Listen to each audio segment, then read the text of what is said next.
In many ways, Kia Drayton didn't seek out the centerfold life.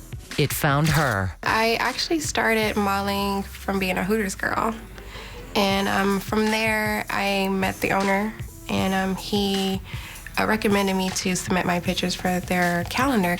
And lo and behold, when the calendar came out, I got the biggest picture in the calendar. Well, when I first saw her pictures, I could tell that she had that sparkle. She had that type of qualities that could take her places. You know, she had some really good potential in the way that she looked and the way she presented herself.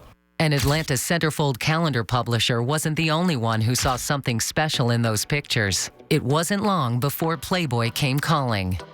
They flew me out it was only supposed to be for a few days, and I met some of the girls there, and the first person I became really good friends with was Kendra. As soon as she saw me, she told Hef, she's like, you know what, you have to make her Miss December. And so my 3 days that I was supposed to stay there turned into 2 months, and then I ended up staying there for about 5 more months in the guest house. And Hef was such a great guy. He made me feel so comfortable. It was like we were a family, and I was a part of like a sorority. I think once a girl becomes a playmate, they immediately enter this family of playmates.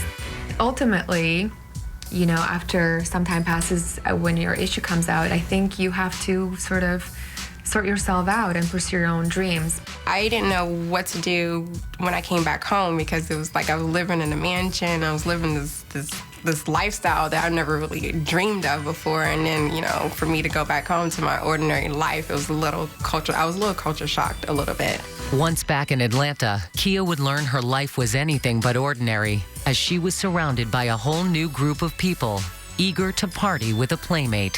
When I came back, I didn't know what was real and I didn't know what was fake.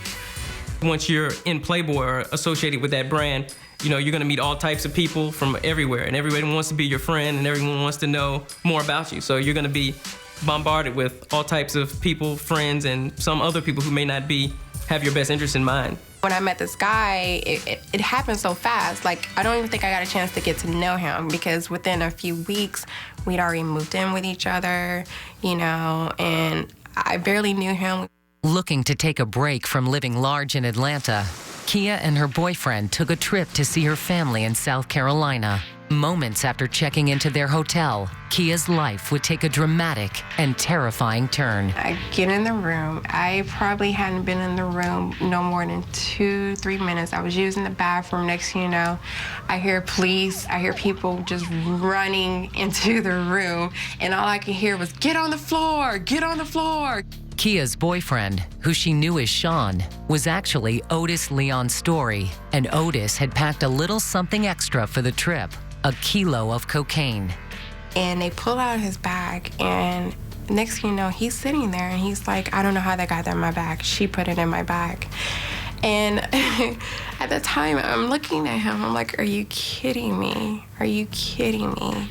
I was so hurt and so upset that this guy that, you know, I had, you know, after 5 months, you have some sort of feelings for a person, you know, and I care for him. I loved him, but I'm handcuffed, you know, sitting in a chair in a hotel room and realizing that this guy is not who he said he was. Kia and Otis were arrested on charges of cocaine trafficking. Bail was set at $2.2 million. Kia would spend 60 days in jail.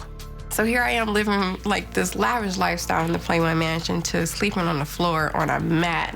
You know, people had to tell you when you can and you can't eat, or when you have to wake up, when you have to go to sleep.